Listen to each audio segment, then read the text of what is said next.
Hello friends, शुरू करते हैं आज की हमारी कहानी खूबसूरती या गुण भाग 10।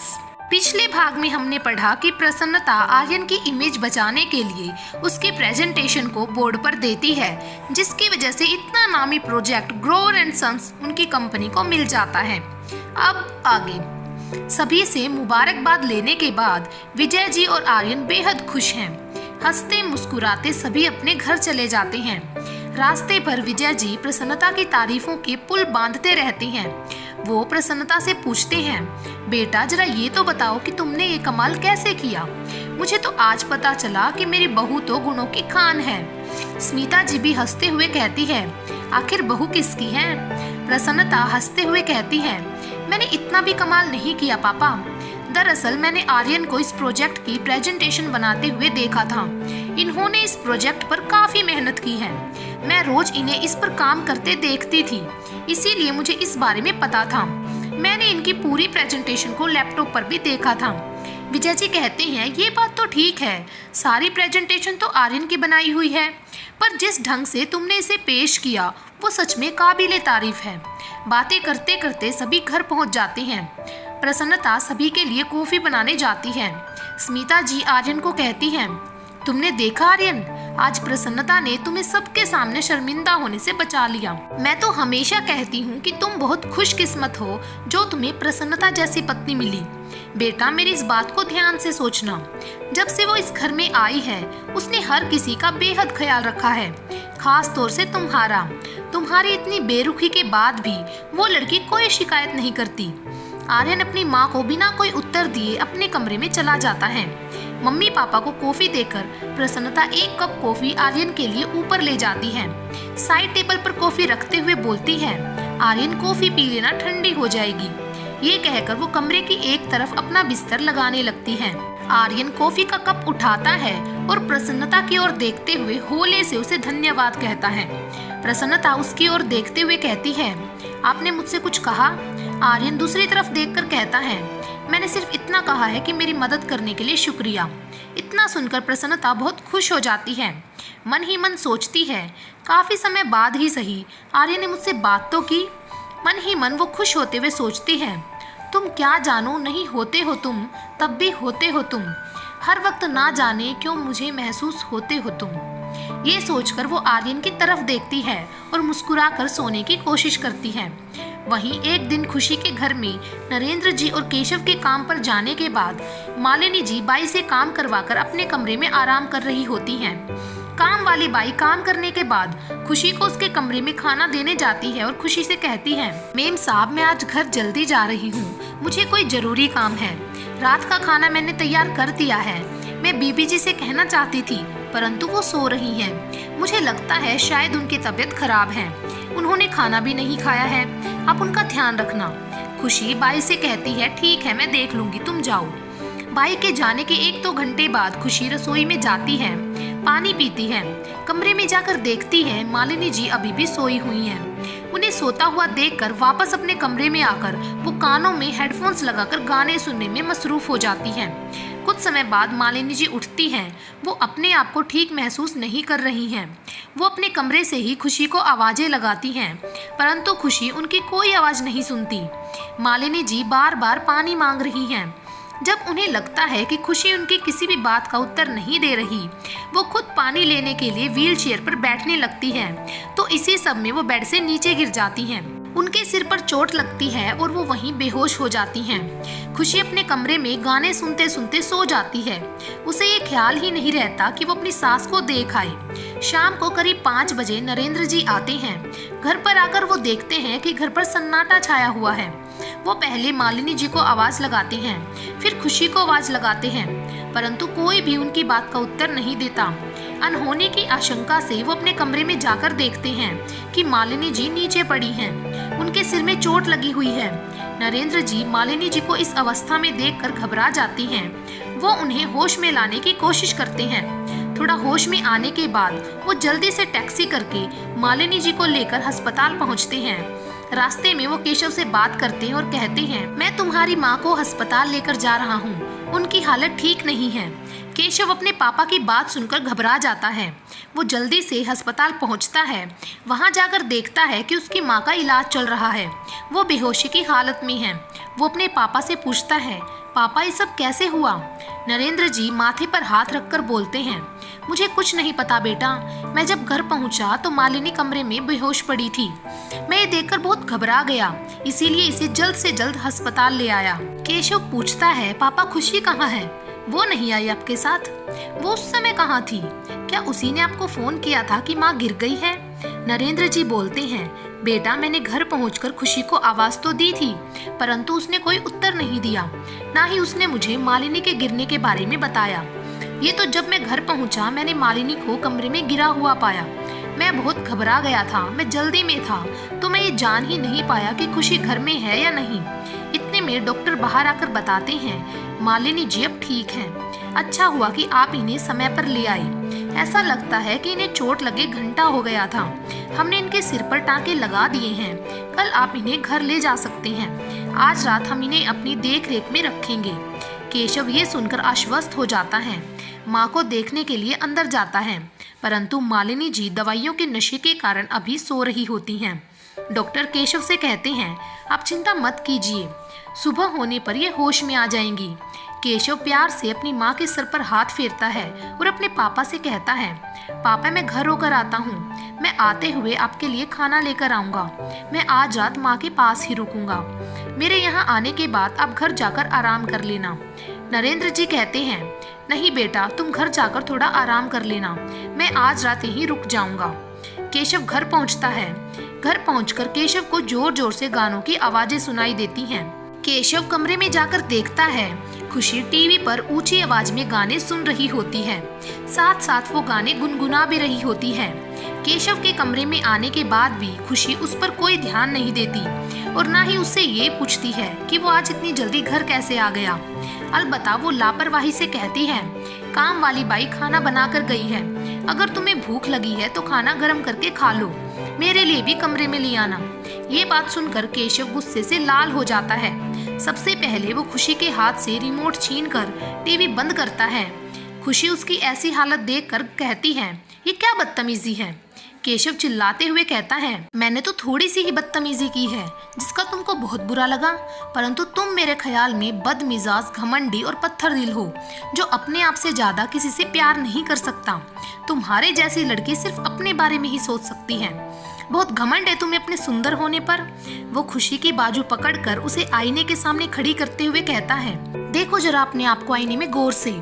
इस समय तुम्हें इसमें दुनिया की सबसे बदसूरत लड़की दिखाई देगी। मैं गलत था जो तुमसे प्यार करने की भूल कर बैठा। मैं मान चुका था कि शायद ईश्वर मुझ पर ज्यादा ही मेहरबान है जो तुम जैसी सुंदर लड़की मुझे पत्नी के रूप में मिली, परंतु आज घिन आ रही है मुझे तुम्हारे इस रूप से। अक्सर सोचता था तुम समझ जाओगी कि सुंदरता सिर्फ जिस्मानी नहीं बल्कि रूह की होती है, जिसमें किसी के प्रति प्यार, अपनों की फिक्र, अपनापन, सम्मान की भावना भरी होती है, और तुम इनमें से कोई भी एक भावना नहीं रखती। सुंदरता इंसान के द्वारा किए गए कार्यों से उसके व्यवहार में झलकती है, ना कि सूरत के सुंदर होने में। मैं पूछता हूँ क्या करोगी तब जब ये शारीरिक सुंदरता नहीं रहेगी? तब तक तुम अपनी खूबसूरती के घमंड में अपने आप से हर रिश्ते को दूर कर दोगी। ये सब सुनकर खुशी एकदम सुन रह जाती है। क्या मांगा था मैंने तुमसे? बस इतना ही ना कि तुम मेरी माँ का ख्याल रखना, और तो मैंने तुमसे कोई उम्मीद नहीं की थी, परंतु तुम सिर्फ अपना और अपना ही ख्याल रख सकती हो। तुम्हें कहाँ फुर्सत है अपने आप से? माँ तुम्हें आवाज लगाती रही, लेकिन तुम्हारी लापरवाही की वजह से आज मेरी माँ की जान जाते जाते बची है। अगर आज मेरी माँ को कुछ हो जाता तो मैं तुम्हें कभी माफ नहीं करता। पहले तो मैं फिर भी सोचता था कि तुम जितना चाहो मेरा अपमान कर लो, लेकिन मेरा दिल हमेशा तुमसे प्यार करता रहेगा। सोचता था कि तुम थोड़ी नादान हो, लेकिन मेरा प्यार तुम्हें बदल देगा, लेकिन मैं गलत सोचता था। तुम कभी भी किसी से प्यार नहीं कर सकती। सच तो ये है कि तुम कभी आर्यन से भी प्यार नहीं करती थी। प्यार था तो तुम्हें उसके पैसे से और उसकी हैसियत से, उससे नहीं, क्योंकि तुम्हारे जैसी लड़कियां अपनी सुंदरता के पिंजरे में इस तरह से कैद होती हैं कि उन्हें लगता है कि वो अपनी खूबसूरती के बल पर किसी को भी पा सकती हैं। परंतु तुम भूल रही हो कि सूरत की सुंदरता उम्र बढ़ने के साथ ढल जाएगी, लेकिन अगर सच्चे दिल से किसी को प्यार करोगी तो वो सारी उम्र तुम्हारे साथ रहेगा। केशव फिर रोते रोते कहता है, लेकिन मैं ये सब बातें तुम्हें क्यों बता रहा हूँ? तुम नहीं रहना चाहती मेरे साथ तो तुम जब चाहो अपने माता पिता के घर जा सकती हो। मैं तुम्हें आज नहीं बल्कि अभी से आज़ाद करता हूँ। केशव की ऐसे बातें और उसका ऐसा रूप खुशी ने इतने महीनों में आज ही देखा था। केशव का ऐसा गुस्सा देखकर वो कुछ समय के लिए सहम जाती है। केशव बाहर आकर कुछ सामान उठाता है और अस्पताल जाने के लिए निकलता है। केशव के कमरे से जाने के बाद खुशी धम से बिस्तर पर बैठ जाती है। उसे ऐसा लगता है जैसे उसे किसी ने आसमान से उठाकर जमीन पर फेंक दिया हो। केशव द्वारा कही गई एक एक बात खुशी के कानों में गूंज रही है। बस खुशी की आंखों से आंसू बह रहे हैं। वो ये सोच रही है, क्या मैं सच में इतनी बुरी हूँ? उसे ऐसा लगता है आज तो जैसे केशव ने उसे आईना दिखा दिया हो।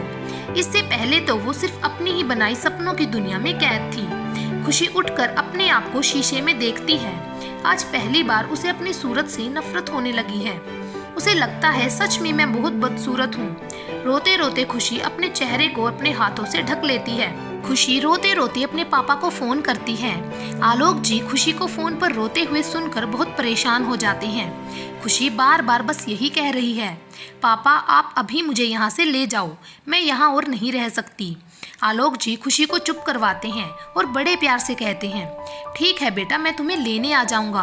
पहले तुम शांत हो जाओ। मुझे ये बताओ कि तुम इतना रो क्यों रही हो?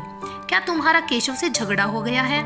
खुशी बिना कोई उत्तर दिए एक ही बात बार बार दोहरा रही है, पापा मुझे यहाँ नहीं रहना, आप अभी आकर मुझे यहाँ से ले जाओ, मुझे माँ से मिलना है, प्लीज पापा आप अभी आ जाओ। खुशी को तसल्ली देकर आलोक जी सीधा नरेंद्र जी को फोन लगाते हैं और नरेंद्र जी से पूछते हैं, क्या बात है लाले, कोई बात हुई है क्या? दरअसल मेरी खुशी से बात हुई है, वो बहुत रो रही है। उनकी बात सुनकर नरेंद्र जी कहते हैं, खुशी क्यों अपसेट है मैं नहीं जानता, मैं यहाँ अस्पताल में आया हुआ हूँ। वो फोन पर आलोक जी को सारी बातें बताते हैं। आलोक जी मालिनी भाभी की तबीयत के बारे में जानकर परेशान होते हैं। उन्हें ये समझते देर नहीं लगती कि घर में क्या हुआ होगा। वो समझ जाते हैं कि केशव ने आज खुशी से कुछ कहा होगा, क्योंकि खुशी की लापरवाही के चलते मालिनी भाभी को इतनी चोट जो लगी है। अपने दोस्त से बातें करते करते आलोक जी बेहद शर्मिंदा भी होते हैं। वो अपने दोस्त से माफ़ी मांगते हुए कहते हैं, यार नरेंद्र, मैं शायद अपनी बेटी को अच्छे संस्कार नहीं दे पाया। उसकी लापरवाही की वजह से भाभी को इतनी तकलीफ का सामना करना पड़ा। नरेंद्र जी आगे से बोलते हैं, तुम मुझसे माफ़ी मत मांगो, इसमें तुम्हारा कोई दोष नहीं है। मैं केशव से बात करूंगा, जरूर आज उसने खुशी को कुछ कह दिया होगा। वैसे तो वह ऐसा करता नहीं है, खुशी को खुश रखने के लिए वो दिन रात मेहनत करता है, परंतु शायद अपनी माँ को इस हालत में देखकर वो बहुत घबरा गया होगा। तुम तो जानते ही हो कि केशव अपनी माँ को लेकर बहुत फिक्रमंद है। जैसे ही वो अस्पताल आएगा मैं उसे समझा दूंगा, तुम चिंता मत करो। आलोक जी नरेंद्र जी से मालिनी भाभी का ख्याल रखने को कहकर फोन रख देते हैं और कहते हैं, मैं कल मालिनी भाभी को देखने घर आऊंगा। इसके बाद वो फिर से खुशी को फोन करते हैं और कहते हैं, खुशी रात बहुत हो चुकी है, मैं तुम्हें लेने कल आऊंगा। खुशी जो थोड़ी सी संभल चुकी है उदासी भरे स्वर में कहती है, ठीक है पापा, आप मुझे कल लेने जरूर आना। फोन रखने के बाद आलोक जी परेशान हो जाते हैं। इधर उधर चक्कर लगाते हुए सोचते हैं, जिसका डर था वही हो गया। खुशी अभी तक केशव के संग अपनी गृहस्थी बसाने के बारे में नहीं सोच पाई और न ही केशव और उसके परिवार को अपना पाई है। अगर मैं कल खुशी को घर ले आऊंगा तो सरोज से क्या कहूँगा? खुशी को ऐसे देखकर तो वो और ज्यादा बीमार हो जाएगी। कुछ सोचकर आलोक जी ये निर्णय लेते हैं कि वो सरोज जी को कुछ दिनों के लिए उनके मायके भेज देंगे। वैसे भी डॉक्टर ने उनको हवा पानी बदलने को कहा है। फिर वो खुशी को लेकर घर आएंगे, उसे समझाने की कोशिश करेंगे। हो सकता है कि खुशी उनकी बात को समझे और अपने घर परिवार को संभाले।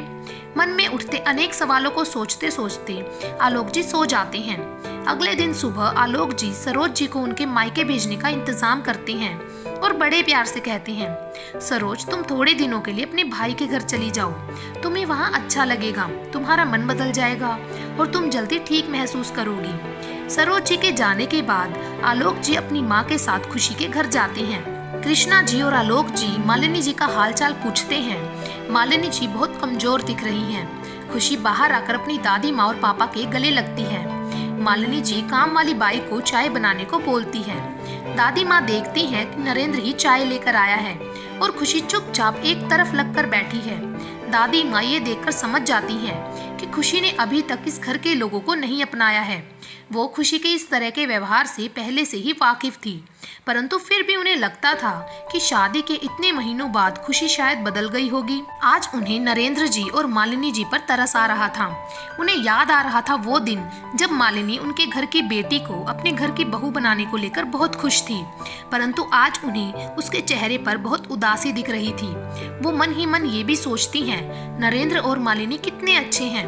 इतना कुछ होने के बाद भी उन्होंने खुशी की कोई शिकायत नहीं की। घर की स्थिति को देखकर लगता ही नहीं कि खुशी ने इस घर को कभी मन से अपनाया होगा। चारों तरफ बिखरा सामान, यहाँ वहाँ बिखरे कपड़े, मालिनी के कमरे में फैली दवाइयाँ और भी बहुत कुछ। ऐसा लग रहा है किसी ने इस घर को सजाने की कोशिश ही ना की हो। उन्हें देखकर ये पता चल चुका था कि खुशी घर में कोई काम नहीं करती है और ना ही मालिनी का ख्याल रखती है। हालांकि केशव ने खुशी की सुख सुविधाओं में कोई कमी नहीं छोड़ी है। कृष्णा जी और आलोक जी मालिनी जी और नरेंद्र जी से हाथ जोड़कर माफी मांगती हैं और बड़े प्यार से कहती हैं, मैं कुछ दिनों के लिए खुशी को अपने साथ ले जा रहा हूँ। दादी माँ कहती हैं, मैं पूरी कोशिश करूँगी कि खुशी को अपनी गलती का एहसास हो और वो अपनी जिम्मेदारियों को अच्छे से समझे। नरेंद्र जी भी माँ जी के पाँव छूकर कहते हैं, आप माफ़ी मत मांगिए, आप खुशी को समझाइए और मैं केशव से बात करूँगा। खुशी अपने पापा के साथ घर आ जाती है। घर पहुंचकर खुशी को पता चलता है कि उसकी माँ मायके गई हुई है। खुशी चुपचाप अपने कमरे में जाकर बैठ जाती है। दादी माँ खुशी के पीछे उसके कमरे में आती है और उसे बड़े प्यार से समझाते हुए कहती हैं, खुशी, मैंने वहाँ तुमसे कुछ नहीं कहा, लेकिन वो घर तुम्हारा है, तुम्हें अपने घर का ख्याल रखना चाहिए।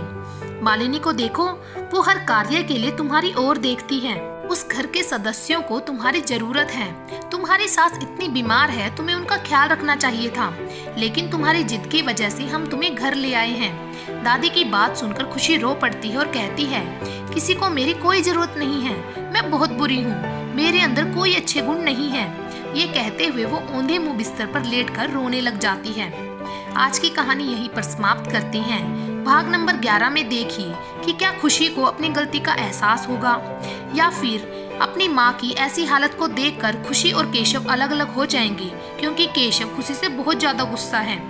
आगे की पूरी कहानी जानने के लिए हमसे जुड़े रहें और साथ ही अगर वीडियो पसंद आया है तो वीडियो को लाइक करें, शेयर करें और मेरे चैनल ढेर सारी कहानियाँ को सब्सक्राइब कर लें। Thank you.